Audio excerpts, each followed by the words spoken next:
Halo teman-teman semuanya, Assalamualaikum warahmatullahi wabarakatuh. Gimana nih kabar teman-teman semua? Semoga teman-teman semua yang sedang menonton video ini dalam keadaan sehat walafiat ya. Oke, saat ini berhubung aku merecord atau aku merekam video ini itu malam-malam, jadi selamat malam untuk teman-teman dan rekan-rekan semuanya. Kembali lagi selamat datang di channel YouTube aku yang sudah lama sekali vakum sepertinya ya.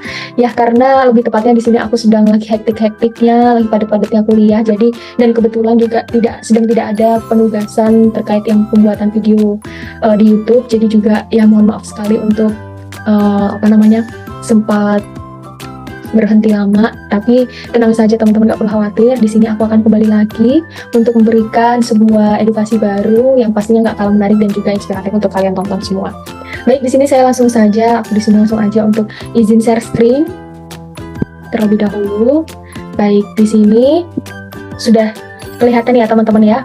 Di sini sebenarnya malam ini yaitu aku pengen membawakan sebuah warna baru gitu dari video-video aku sebelumnya yang pernah tayang di channel YouTube aku. Di sini aku sedang memenuhi salah satu penugasan dari mata kuliah Bahasa Indonesia dari Bapak Zara Albana, yaitu untuk pembuatan video, baik itu bisa untuk perkenalan diri atau orang lain. Nah, di sini kebetulan aku ingin menceritakan tentang salah satu tokoh inspiratif perempuan Islam, muslimah seperti itu, salah satu tokoh Aisyah yang mungkin semua teman-teman juga sudah sering dengar namanya. Ini versi aku ya. Langsung saja. Di sini mungkin aku slide pertama izin perkenalkan diri lagi. Nama aku Amiksmen Anak Bisa, biasa dipanggil Mei. Saat ini aku duduk di bangku semester 5 dari prodi S1 Kebidanan angkatan 2021 yang sekarang lagi OTW semester 6. Mohon doanya ya teman-teman semua dilancarkan. Salam kenal untuk teman-teman semuanya. Di sini aku mau sedikit berbagi cerita seputar salah satu tokoh inspiratif Aisyah yang tadi sudah aku katakan sebelumnya. Ini versi aku ya. Baik, langsung saja. Di sini pasti teman-teman semua sudah sering dengar dari salah satu tokoh Aisyah yang sangat menginspirasi para perempuan semua, termasuk saya sendiri, yaitu Ibu almarhumah Siti Hayyinah. Yang mana di sini Siti Hayyinah itu lahir di Yogyakarta pada tahun 1906, yang mana dia merupakan putri dari Haji Muhammad Narju, seorang pengusaha batik sukses dan aktivis Muhammadiyah.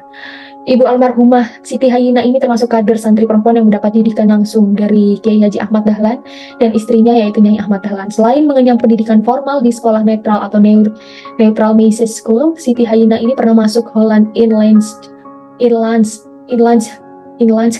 apa ya bacanya, pokoknya seperti itu, Inland School atau HIS, dan Voorhout School di Yogyakarta.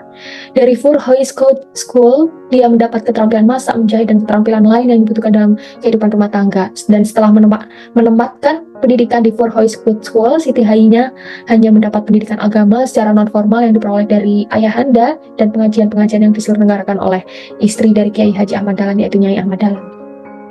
Selanjutnya, Siti Hayyinah ini terlibat aktif dari Aisyah bahkan sejak ia kecil. Pada tahun 1925, bahkan di usia yang masih sangat belia, 19 tahun ini, dia bahkan sudah mendapatkan amanah atau kepercayaan sebagai sekretaris Hut Bestur Muhammadiyah Bahagian Aisyah.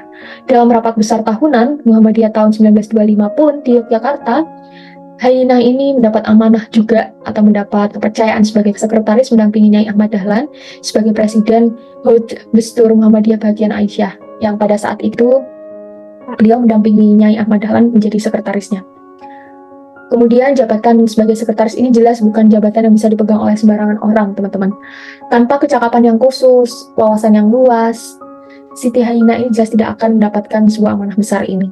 Dan sebagai kader dari santri perempuan yang telah dipersiapkan menjadi pemimpin, Hayyinah memang memiliki kecakapan dalam tulis-menulis. Selain memiliki kecakapan menulis, Hayyinah juga menguasai pengetahuan yang sangat luas. Ditopang dengan kemampuan dalam berpidato, membuat Hayyinah ini mendapat kepercayaan untuk mewakili Aisyah dalam kegiatan-kegiatan atau perwakilan sebagai perwakilan di luar Muhammadiyah.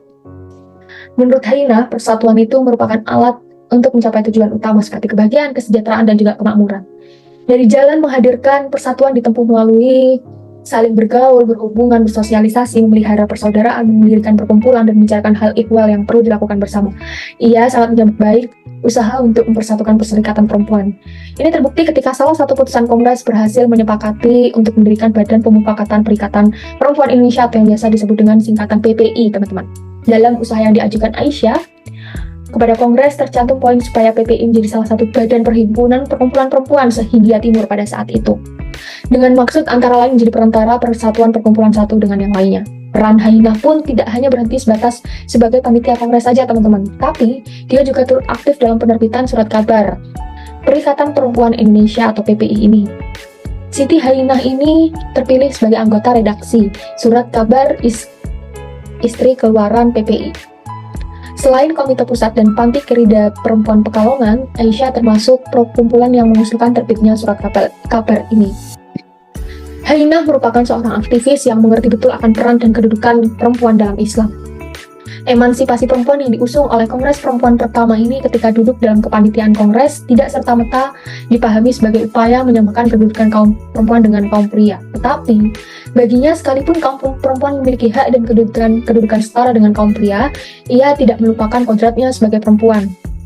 Dalam artikel Kemajuan, yaitu yang bahasa Jawanya artinya kemajuan, yang diterbitkan di Suara Aisyah, Hainah mengkritik pandangan naif dari para pengikut gerakan emansipasi yang telah melupakan budayanya sendiri dan ikut-ikutan dengan budaya asing atau budaya barat yang masuk ke Indonesia pada saat itu.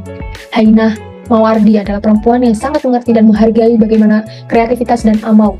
Baginya, segala apa yang telah diperbuat merupakan sebuah amal soleh, yang mana amal soleh ini tidak hanya berharga dalam kehidupan manusia selama di dunia, tetapi juga sebaliknya ia sangat bernilai di kehidupan akhirat nanti. Ia terus berikhtiar dan selalu menyamakan kepada kaum ibu untuk sering menulis.